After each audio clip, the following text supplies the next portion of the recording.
युग युग से समाज मानव विस्थापन व पुनर्निवास की समस्याओं से ग्रसित रहा है। समय समय पर मानव ने विस्थापन के कारण पर विजय प्राप्त करने का भी प्रयास करा, जिससे पुनर्वास की समस्या पैदा न हो।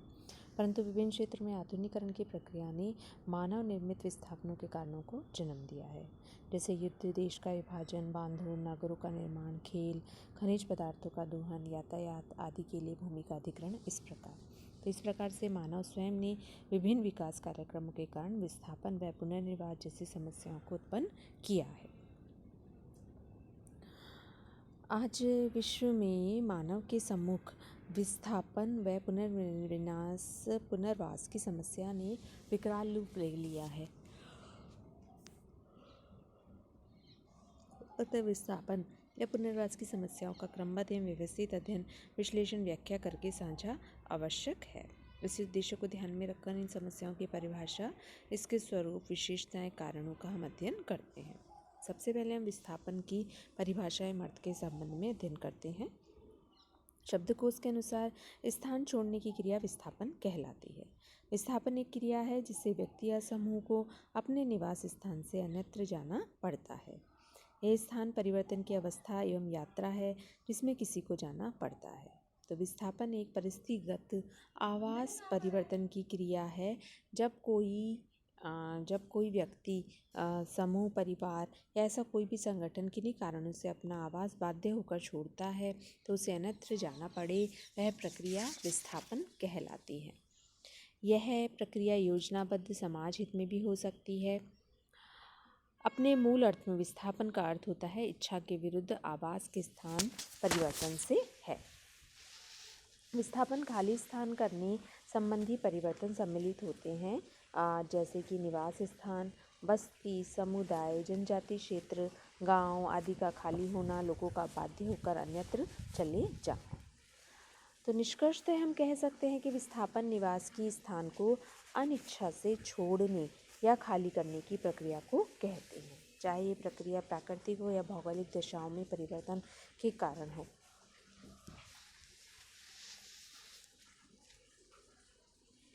सामाजिक, आर्थिक, सांस्कृतिक, प्रशासनिक आदि उद्देश्यों की पूर्ति के लिए भी हो सकती है। अब हम बात करते हैं विस्थापन की विशेषताओं के बारे में। तो विस्थापन की विशेषताओं में सर्वप्रथम है इसकी सामाजिक प्रकृति। विस्थापन की प्रकृति सामाजिक होती है। सबसे पहले हम सामाजिक प्रकृति के संबंध में अध्ययन करते हैं। तो विस्थापन की जो प्रकृति होती है वो सामाजिक है। यह समाज की विशेष इकाई से संबंधित होती है, अर्थात जब समूह, समुदाय, बस्ती, आदिम समाज या गांव का स्थानांतरण होता है तो उसे विस्थापन कहते हैं। विस्थापन की प्रक्रिया में सामाजिक इकाई का स्थान परिवर्तन एवं निष्कासन होता है। सार्वभौमिक प्रघटना की यदि हम बात करें तो विस्थापन सार्वकालिक होता है तथा सार्वभौमिक प्रघटना होती है। विश्व का ऐसा कोई क्षेत्र, समाज, राष्ट्र या सभ्यता नहीं है जिसके इतिहास में कभी विस्थापन नहीं हुआ हो। सभी समाजों में आंशिक या वृहद स्तर पर विस्थापन होते रहे हैं। इसके कारण प्राकृतिक बाढ़, भूकंप, सूखा, अतिवृष्टि, अकाल, महामारी जो है वो हो सकती है। इसके कारण सभ्यताएं और समाज उजड़ जाते हैं। तो सामाजिक कारण जैसे कि आक्रमण, बांध निर्माण या विकास योजना आदि के कारण बस्तियों को विस्थापित कर दिया जाता है। नेक्स्ट हम बात करते हैं स्थान परिवर्तन के संबंध में। तो विस्थापन की अनेक विशेषताओं में से एक आधारभूत विशेषता जो है इसकी है स्थान परिवर्तन की है। जब समूह व समुदाय, बस्ती आदि किन्हीं कारणों से बाध्य होकर अपना निवास स्थान खाली कर देते हैं तो उसे हम विस्थापन कहते हैं। कारण या उद्देश्य कोई भी हो, लेकिन यह बस्ती या स्थान से लोगों के बेदखल होने पर भी वह विस्थापन कहलाता है। इसलिए विस्थापन की प्रमुख विशेषताएं स्थान परिवर्तन या स्थानांतरण होना आवश्यक है। नेक्स्ट है बाध्यता। विस्थापन में निवास स्थान स्वेच्छा से लोग खाली नहीं करते हैं, बल्कि किन्हीं निश्चित तथा अनिश्चित कारणों के दबाव के कारण खाली करते हैं। ये कारण आक्रामक युद्ध या सरकार द्वारा किसी योजना के कार्यान्वयन के दबाव के कारण लोगों को स्थान खाली करना पड़ता है या अन्यत्र जाना भी पड़ता है। विस्थापन में लोगों को हटाना, निकालना, भगाना, बेदखल करना जैसी प्रक्रियाएं देखी जाती।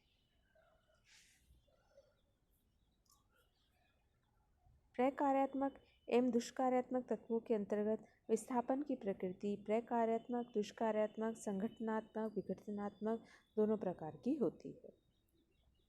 तो विस्थापन की प्रक्रिया में जो निवास स्थान को खाली करते हैं या बाध्य होकर उन्हें अन्यत्र जाना पड़ता है, उनके लिए विस्थापन की प्रक्रिया विघटनात्मक या दुष्प्रक्रियात्मक होती है। उनकी जीवनी छिन जाती है और उन्हें घर बार उजड़ जाते हैं। वे बेरोजगार हो जाते हैं, जीवन के तरीके परिवर्तित हो जाते हैं, गरीब से गरीब हो जाते हैं और इस तरह उनका जीवन जो है वो समस्याओं से भर जाता है। दूसरी ओर जो बस्तियों को विस्थापित करते हैं एवं जिस उद्देश्य से खाली करवाते हैं, उन्हें आर्थिक लाभ मिलता है। उनके लिए विस्थापन की प्रक्रिया सकारात्मक एवं संगठनात्मक होती है। अब हम बात करते हैं विस्थापन के कारणों की। तो समाजशास्त्र में विस्थापन की प्रक्रिया से तात्पर्य समाज के सामाजिक, आर्थिक, शैक्षिक, प्रशासनिक या किसी विकासीय योजना के लिए बस्ती, गांव, समुदाय को खाली करवाना अथवा उनके क्षेत्र का अधिग्रहण करना होता है। विस्थापन की एक परिभाषा ये भी है कि बस्ती के लोगों की भूमिका जनहित या राज्य हित में नियमानुसार अधिकृत करना है। इस परिप्रेक्ष्य में विस्थापन या अधिग्रहण के कारणों का अध्ययन किया जाए तो वे अनेक, जैसे फर्स्ट है देश का विभाजन एवं युद्ध।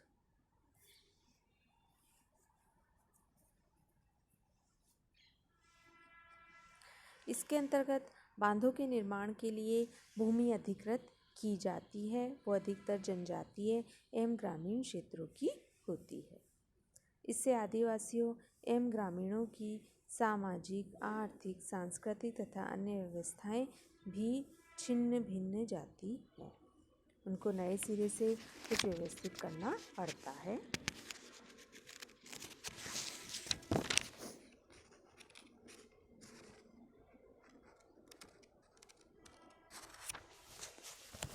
एवं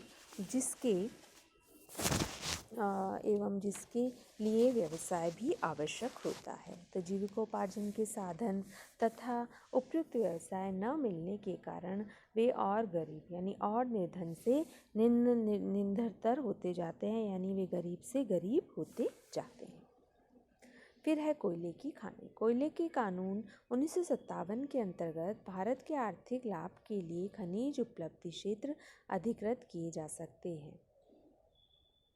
इस कानून के तहत अनेक प्रांतों में खनिज क्षेत्र अधिकृत किए जा चुके हैं और इससे लोग विस्थापित हो जाते हैं।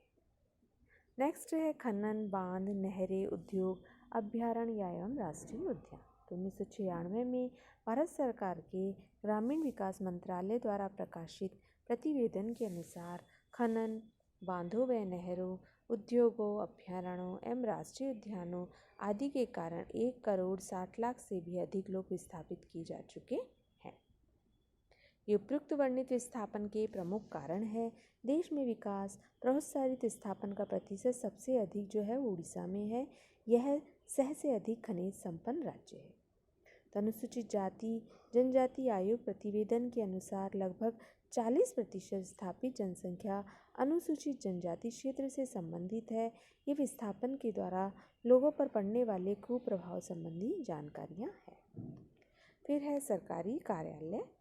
सरकारी कार्यालयों के भवनों के लिए जनजाति, ग्रामीण तथा नगरीय क्षेत्रों से भूमि अधिग्रहित करने से प्रभावित लोग विस्थापित हो जाते हैं।